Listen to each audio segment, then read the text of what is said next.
Welcome to Job Sharing and Beyond, the Future of Work podcast that goes beyond the traditional 9 to 5. I am Karen Tischler, speaker, consultant, and host of the show, where we hear from global experts every other week to discover innovative solutions and tips on how to remain a relevant employer in the future. Hello, everybody. Today's episode is the audio cast from the LinkedIn live conversation that Irenka Krone and Nina Prochazka had with me this morning. We talked about multiple aspects of job sharing, in particular how intergenerational job sharing works and what benefit it's providing. We also spoke about the fact that some people are concerned that job sharing or offering job sharing will be a more expensive method than simply offering full-time positions. And last but certainly not least, we spoke about what type of communication mechanisms or tools there are to ensure that there is nothing missed in between handing over from one person within the job sharing team to the other person. So if you are interested in job sharing, this is definitely a great episode to listen to. Hi, Karen. It is so nice to see you both again, Nina and Irenka. Welcome to LinkedIn Live Conversations. Irenka and Nina were the inaugural guests for my podcast and the inaugural guests for LinkedIn Live Conversations. And today they are back because we would like to talk some more about job sharing, because there are so many aspects about job sharing. And so today we would like to start talking more about intergeneral job sharing.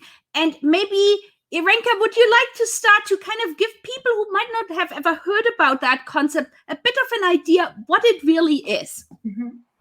The so-called intergenerational job sharing is a job sharing which is enforced, implemented by two persons who have at least a difference of age of 10 years. That means two different generations. And it's a very interesting model because it gives the opportunity to elder people to work with younger and to be able to transfer their knowledge from one side to the other one and vice versa. Thank you. And could you, like Nina or Irenka, give me an example, maybe like recently that you have been working with or that has been in the news about two people doing that very concept? Mm-hmm. Yeah. One prominent example in Switzerland is a well-known cookie manufacturing company that is in family position. Mm-hmm. And there they introduced also for the handover and the phasing out and the switch of generation, they started to work with a job sharing between a person that is more at the end of his career and a person that is much younger. So on the one hand, they can benefit from that long-standing experience of the person that is older, who's been with the company for many years, who knows the ins and outs and the sector. So that person brings that whole know-how. And the younger person who is fresher with regards to, what are trends today in marketing and positioning, that is certainly more familiar with the whole digital world, which is an extremely important aspect. I think this is a good example. And that example, what is interesting, is a family company called Hug in Switzerland. And the lady is, in fact, the niece of the person. And she's much younger, and she wouldn't have done this by herself. So that was an interesting example. And I have also another example for you, Karin, today, and for the listeners. We are just coaching a very interesting duo, a tandem. It's a lady, she's 62 years old. She saw this model in a newspaper, and she asked us to advise her, to coach her in a transition period where she wants to work with a younger colleague of her, he's 32 years old, so they have 30 years of differences. And she thinks that after 1 year, he will then be able to work in a top sharing or to work by himself. So they're doing that in a transitional period during 1 year. 30 years of differences. But she looks very young. We can't see the difference of age so much.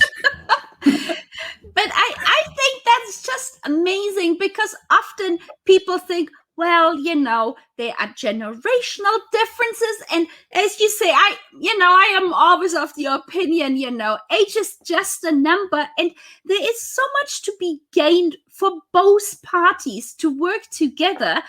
And I really like the idea also to have it as a succession plan, so that you can really plan that ahead and the transfer of the knowledge. And now, what I'm also curious about is there some type of intergenerational job sharing that, say, if somebody is coming back to paid work after a longer period of absence, and then maybe somebody else who is already working there, and so there's also some transfer. Nina? Karin, maybe just before we go to that question, I just picked up on something you said, which I think extremely important. You said that diversity is big. There's a substantive diversity. I think it's important to stress that the diversity factor is what makes a job sharing so interesting, because you have two people, you have two minds, you have two attitudes, you have two ways of, addressing issues. So also, if you have that diversity in age, you have the diversity, I think, is the factor that is enriching a job sharing, and that is one of its biggest competitive advantages, I think. So the diversity is not the enemy of the job sharing. The diversity is a friend of the job sharing, if you could say it like this. So with this, I go back to what you asked about leaving the workforce because you have a child and you come back. I think Irenka has examples there. Yes, not the example of a mom coming back. Another example, you have examples of people who are 15 plus losing their jobs, for example, and they want to re-enter the market. And this is a big, big issue in our country, in Switzerland, where we see how many difficulties that generation has. Once a person just loses his job or her job and is 50 years and plus, it's very hard to get interviews when you're applying. And what we could see now, we are also supporting now certain associations to help those people to apply with a person who is 10 years or 15 years younger than they are, because they are much more attractive on the market. Those people who are 50 and plus have a long careers, have had also leading positions, but they're very expensive on the markets. And when they're applying, people are seeing what they just presenting, but they always think that they're too expensive. So when they come with a dual package, they have more chances to be interviewed and then to get to this position. That's a typical example of work share, where we also say now to help those people to enter much better market. And companies could also now think about not completely firing people in this COVID crisis, but keeping a percentage those people on board to let them also be more attractive when they're looking for a new position. Thank you so much for sharing. That is there's so many positive aspects. Now, one of the questions that often comes up, and you were just talking about costs. Sometimes people think, well, when I'm hiring a job sharing pair, isn't that going to be much more expensive because of the additional costs from a social security, no, what is it called in English? Social insurance, and like all these additional employee-focused costs. So what can you share to people who are still skeptical about it because they perceive it to be a more costly way of having an employee, or a full-time position, filled? Mm-hmm. Nina, do you want to? I think the straight answer is it's more expensive in the short run, and it's less expensive in the mid-long term. And as a company, you're looking for sustainability, so you want to fill a person with people who stay, because nothing is more expensive than switching people.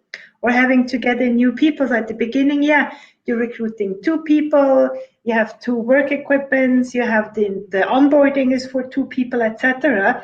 People have to get used, to get to know themselves, etc. So it's more costly, but in the long run, you will have people who are more who stick with the company because the company offers them an environment that is suitable to their needs.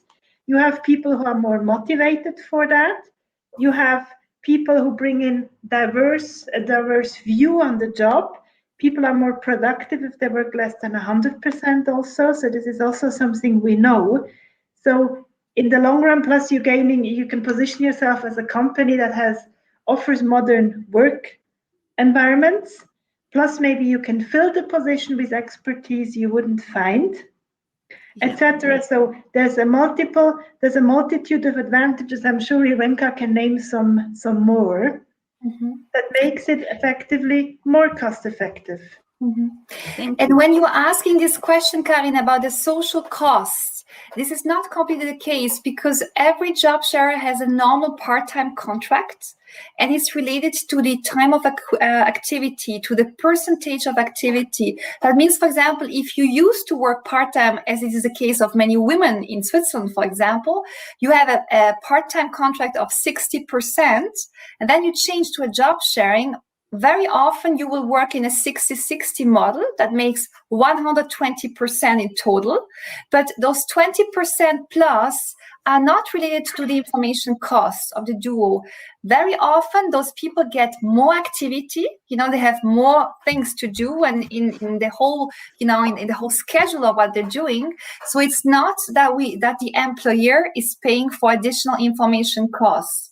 And the rest, all the question regarding the social cost is exactly the same as if the person would work on a part-time schedule. So there's no difference in that sense. And regarding information cost, that's also very important to mention.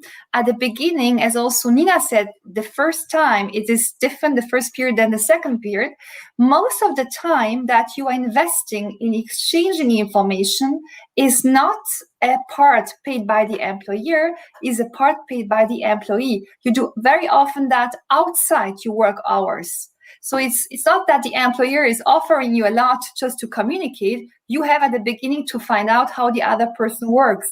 Nina and myself will celebrate 3 years of job sharing in 2 days. And at the beginning, we needed, Nina, much more time to get along in the sense what was the vision, what was exactly the common activities. So the first 4 months are much more intense. But that was our free time. We invested a lot to get into this direction together. Thank you so much for sharing, because I think that is exactly another aspect that people are wondering. It's like, am I, as say, a manager of a job sharing team, do I have to figure out who is doing what?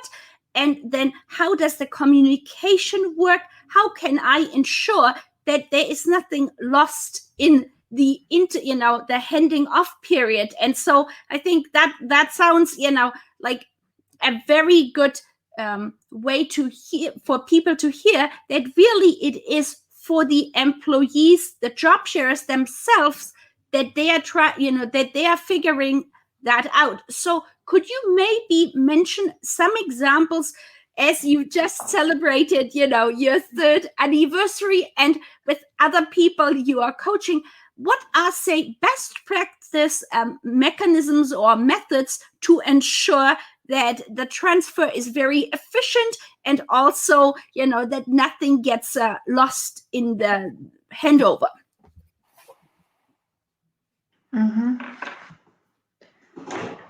I would say that there are 2 aspects to that, Karin. One is really the job, the content, the activities, what you're doing about, and this should always be in the handover in the center, like with a normal job. So you have to make sure that you work your way around what is this job all about, what do you need to achieve, and how do you get into it. And I think there's probably no magical solution to it, but you have to be structured with regards to the job, and you have to invest time. For knowledge exchange between parties, I think the best is to be quick, agile, and fast. To be fast and agile. and to depend on communication channels that are easy. So emails, for example, are very heavy, so they're good to read what's going on. But if you exchange, it's better to use chats or to call. I think every couple has to find its own way, but you cannot say you're meeting once a week and then you do the handover, because today things happen during the day, so you have to be quick and responsive, and you probably have to do more often a follow-up. The second aspect that is important, I think, a duo needs to establish trust. Without that trust, you cannot really collaborate and work well, even if you're very smart and you have the objectives on the table. And establishing this trust, you need to invest in time. You have to spend time together to get to know each other, to know how the other person works, that you really have that trust. And I think trust you can really only build up if you do spend time, and you have to invest in this time. Maybe you know your partner before, so it's easier. But if you start fresh as a duo, you have to be ready to invest in this time. And I think this is equally very important. Thank you. And this time could be very intense at the beginning. When we are coaching couples, we always have to tell them that they have to expect in the first 4 or 5 months much more work related to this kind of way to find out how the other functions. And what is interesting also for myself, I started now for 13 years, 14 years ago, my first job sharing. What is so different now are the whole technology regarding the shared points, shared documents. For example, as Nina said, what we are trying to do is to minimize the quantity of emails, because emails are very tiring. You have to follow every single message, look if it's important or not. And when we are doing now the handovers, we always working on shared points, could be different technologies, different softwares, and we have a focal point, just one word. We know that's the topic, and then we just develop the content. And whenever the next person is on board, has a look and just complete the different information. Last time when we went on vacation this summer, for example, Nina and myself, we tried not to do a single email at the end for the handover. We just said, have a look at this software and you will find all the different topics. And it worked. That is awesome. That I can really see how technology is helping job sharers to communicate better. So now, one other question I'm always curious about, do you have examples of managers who might have been initially a little bit skeptical because of, how is it going to be? How can I communicate? And then you might have talked with them a few months into a job sharing situation. And what kind of feedback do you hear from managers? I'm always curious, and I'm sure our listeners as well. Irenka, maybe you want to start? Yes, the positive point, Karin, is that they are a little bit less skeptical as they were some 10 years ago when we started. At that time, it was very hard sometimes. They started only with the negative points, and we were always on the defensive to explain the things. Now there are still people who are reluctant, that's for sure. And the questions they're always raising is not only the information cost between the duos, but when they are sometimes afraid of their communication with two different people who are managing one single job. And there are certain bosses who are afraid, who say, hey, how can I work with two different people? Won't that be much more complicated than the current situation? And then we have also to explain to them that there are different tools which helps them to enter the system, to find the information very quickly without needing to ask one person or the other ones. Everything is then coordinated, it's a shared point, and people can just go and look for the information. The big change today is that you don't have to expect people to provide you the information, you have to ask them to look for the information by themselves. Like on social medias, on news, you are searching the news. And then you have also people who are a little bit kind also of reluctant regarding the relationship between the duos. They're always asking a question when they are just hiring people, do you think that those people match together? And they're asking for tests, they're asking for different things. And here we have always to answer that there is never a single yes or no. The whole development of a duo is dynamic. you can have the impression that two people fit very well together, and you can be then surprised that it doesn't work. So it's important to leave the duo find themselves first, then work together, test it, and then develop the whole thing. Nina, would you like to add also some points? Yeah, maybe just it's certainly useful to have, to put the coaching on the side of the duo. I think this always helps, because managing this relationship, managing a new job, etc., is all very challenging. And it can help to have a more neutral person in between that helps the people to reflect certain aspects of the partnership for the quality, for the sake of the quality of it. Mm-hmm. Mm-hmm. So this is certainly a measure that is useful. Thank you. Yeah, I could imagine, like, if it's some duo also that job shares for the first time themselves, they might have questions and might like to know also what somebody who has done it before has experienced. And if, I don't know, something is a very normal thing. And, so then they can reflect back and say, oh, okay, that's something, that a typical job sharing team might go through in the beginning, and then feel reassured and just march on. And I think what I've been hearing a lot is the feeling that people go from being focused on oneself and one's career to going more towards the we aspect of being focused on the team and the job. And to me, that's like, from a company perspective, I think is awesome as well, because they are so invested in fulfilling the position. Yeah. Mm-hmm. And also at the beginning, when you were starting to coach different tandems, what is important, what they're always asking us is how to get organized, the most efficiently. And here we show them that we have two different types of job sharing, the hybrid one, which is a little bit more specialized on competences, and the other one, which is more pure, as we call it. And then we show them also different ways to visualize the work, the workload, the work where you will work together. And that helps them a lot to look at models they can find out, and then to reproduce the same models for their own team. It's, to me, I always, as I'm obviously a big fan of job sharing, I feel there are so many positive aspects. Yeah.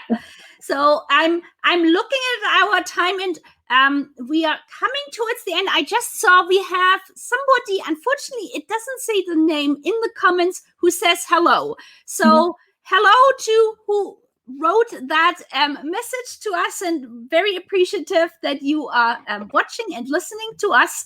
And if anybody who is listening and has a particular questions, please put it into the comments. And as I typically ask in my podcast episodes, is there anything that we haven't touched today that you would like to share, upcoming events or things that other people would like to hear? Oh, it is Robin Pasche. Hello, Robin.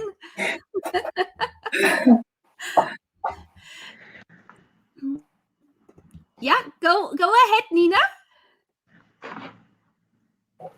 A tip that was on my mind is for job sharers to be generous in their way towards the other person, in the way they're doing the job.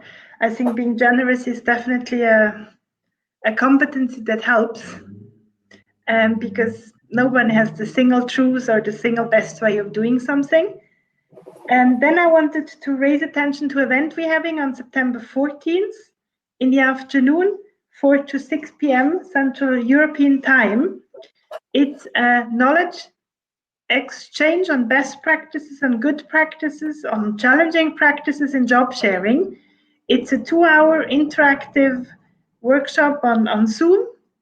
And then it's an event that might be of interest. It's specifically addressed to those who already have experience with job sharing, either because they're in a job or in a top sharing, either because they're managing job or top sharers, or people that promote job and top sharing. And you find information on our website. Irenka can tell more on that. On Go for Job Sharing, you find everything. You can also register directly. It's free, completely free, and we're expecting different examples of best practices. And Nina will moderate the whole thing in English, and we're looking forward to many participants. And I can see that Robin Pash just inserted different, very interesting comments about the 5 generations, as I can read. Yes, she mentions that it's important to point out that companies now need to consider that we have even 5 generations in the workplace. The complexity is much bigger than it was before. Yeah. And the return on investment is also important on social sustainable investment. Yeah. Thank you very much to this listener, to Robin, for those comments. Thank you. Thank you very much. And you know what? We will also be sure to put a link for your event, Nina, into the comments once this transfers into, the replay. So for people who are listening later, they can then also register through that. Thank you, Karin. You're very welcome. It's been so nice to talk to you guys again, because I feel it's just so important to share more awareness of job sharing around the world. So people who are initially might have never heard of it, are initially a bit maybe confused even. Well, how can that work? To hear the positive insights you have and all your experience over so many years. So thank you very much for coming onto the show and giving more examples and sharing your experience. Thank you for inviting us again, Karin. It's always a big pleasure to be with you and to talk about this very important topic. Thank you for having provided the opportunity, Karin. Thank you. You're very welcome. And so what I will do, as we are leaving, I'm going to put on to a slide so people can also see how they can connect to you in general on LinkedIn and the information about the website as well. Excellent. Thank you so much. Thanks a lot. Thank you. Bye. Goodbye. Thank you, Karin. Bye. Thank you so much for listening to the show. We hope you gained valuable insights and new ideas. To keep listening to future episodes, please head over to iTunes or your favorite player and subscribe and give it a rating. We would very much appreciate a review and for you to share it on social media, so more people can start innovating in how they offer employment. Until the next time, goodbye!